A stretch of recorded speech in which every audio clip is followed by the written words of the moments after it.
journalists. We're joined by Vimlendu Jha, founder of Swachh India, and also Abhinash Mohanty, program lead, Council on Energy, Environment and Water. Thank you so much for joining us. And Vimlendu, first to you, this report and its findings which are devastating for the planet, however, come after the world has already been dealing with 2 years of COVID. So really we need to get the focus back on track on the issue of emission cuts and climate change.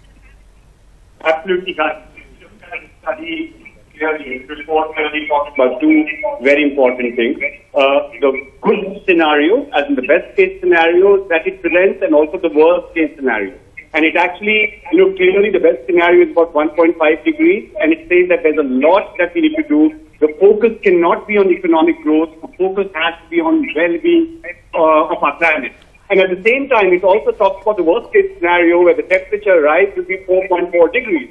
And unfortunately, this report presents what all of us have actually witnessed or known, that at the rate at which we are actually degrading our lifestyle, our planet, or our energy regime, that's really, really bad for our entire environment and also for humankind. We've seen the kind of global events, the kind of climate events that have happened in India. We've seen the kind of climate events that have happened in different parts of Europe. It clearly says that there's not enough that's been done, but perhaps reports like these should actually wake up policymakers. At the end of the day, it's not an academic piece. As if you look at this particular report in particular, talks about data, talks about science. It's not somebody's imagination. And it's high time that the governments of the day, be it individual governments of, for example, of India or of developed nations also, will have to take cognizance of this report and understand the alarming data that it presents, or the kind of disaster or the doomsday scenario that this particular report actually creates. No, absolutely, because on one hand we have this report which is based on, science and various research across the world, and then we have the examples we've been seeing ourselves with, the flooding that we saw in Europe, the wildfires we're seeing right now in Greece, we've seen in Australia. Abhinash Mohanty, if you could also take us through some more details of this report, what are the findings that have, as compared to the last time around? Right. Thank you, Gargi, and hi, Vimlendu. Yes, the IPCC's latest report is a grim reminder, and it reiterates that we need to step up our climate actions, and our climate actions can't be just stepped up in terms of much talk. Rather, what this report actually highlights for the first time is it also provides an impact-based assessment scenarios, which in detail is going to come out in the next tranche of the IPCC assessments. But so they have considered the socio-economic pathways, which is an important part, and also the models which have been considered for this assessment are quite up-to-date and robust. And at the same time, they have also kind of tried to map, the IPCC has tried to map both the past, future, as well as present based on trends as well as on assembles. And what they have clearly come out is, if I downscale what exactly has been said about the Southeast Asian region, then we are going to witness more extreme events in terms of extreme heat waves, agriculture, ecological drought, and also heavy precipitations. Now, what does this imply? This implies that 1.5 degree rise is no more a discussion to be made to limit, and in 20 years we are going to breach it. But in December 2020, CEW actually released a study which stated that because of 0.6 degree rise in last century, what we are witnessing is 75% of our Indian districts, that is 3 out of every 4 districts in India, are an extreme event hotspot. And that is what has been reiterated in the IPCC report at a global scale. And also they have tried to provide more nuanced information about the human-induced kind of climate change which has been triggered. And all of this climate change are no more like a natural thing happening with a written period. It is more triggered and more intensified through the human-induced activities, and we need to check that out. The other part, what they have also touched upon, is the oceans and glaciers, right? The report talks about marine heat waves, right? We have been talking a lot about the land heat waves, but the marine heat waves is something which is like growing up, and the complex interaction between the land surface temperature increase as well as the ocean surface temperature increase is going to intensify our cyclones, and we have already witnessed like that in 2020 and 2021 onsets. and our precipitation levels are going to be quite high. That will lead to urban flooding and massive surge in flooding. The one last point that I want to make is, for the first time, IPCC also touched upon the compounding impacts of event. Like if a cyclone happens, then that cyclone is actually brought in with heavy rainfall, storm surges, and sometimes flooding. Similarly, the floods are also coming in an incessant format, and they are impacting at a quite higher level. And that's what is a point of concern, and IPCC very rightly highlights. And Southeast Asia, particularly countries like India, Bangladesh, and Afghanistan, Pakistan, are quite prone, and they need to step up their climate action by 2x at this point of time.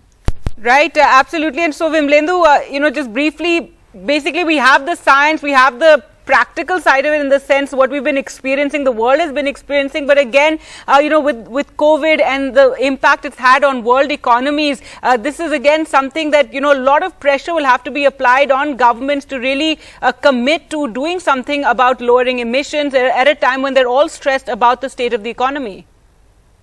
COVID is a very, very unfortunate phase that entire, humanity is going through. But one will have to understand that it's not just about, health, as in global warming, climate change are bigger issues, are issues that affect everyone, everybody's well-being, everybody's health, much, much more than a pandemic or than a virus called corona in that sense.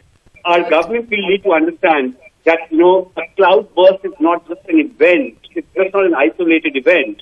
It's a phenomena that we all are contributing towards, and we'll have to link these various events. So if a heavy rainfall that happens in Mumbai, or if something happens in Rishikesh, or if there's the studies, IPCC report talks about Indian Ocean in particular warming up more than any other ocean in that sense, or Bay of Bengal being in almost like an alarming zone. We will have to connect the dots and look at a policy. Right. Also, urban cities, by the way. You cannot be cutting trees and cutting forests and building highways and at the same time talk about climate change, saying that we are doing enough. It will have to be collective, comprehensive and continuous effort if we really need to pass this test of climate change.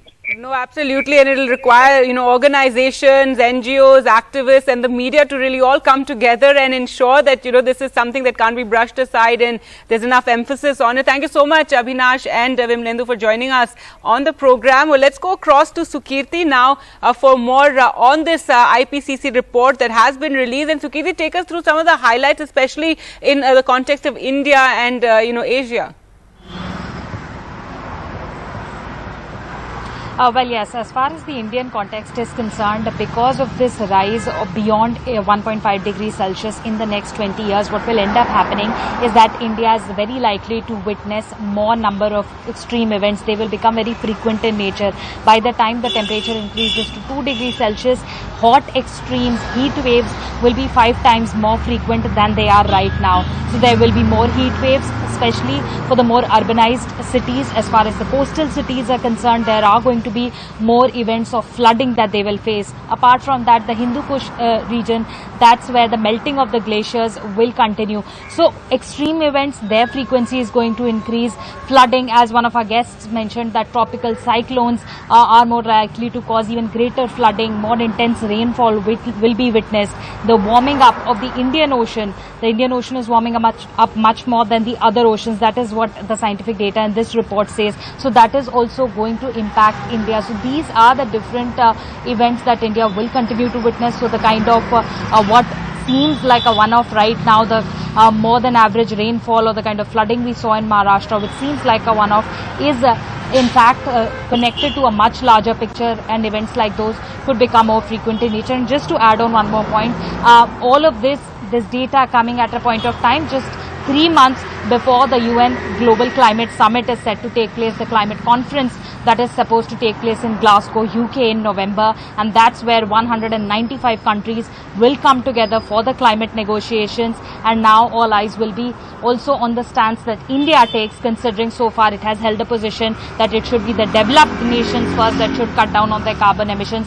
We are the ones with developmental aspirations. Give us some window for our carbon emissions, because the developed nations need to cut down on them first. We need our economic growth as our priority. That has been India's stance. But considering the kind of data revelations that have come out in this report, will India be changing its stance? Will it become more flexible? Will it now change its carbon emission targets? That is what the big question is. All right, Sukirti, thanks so much for joining us with all those details.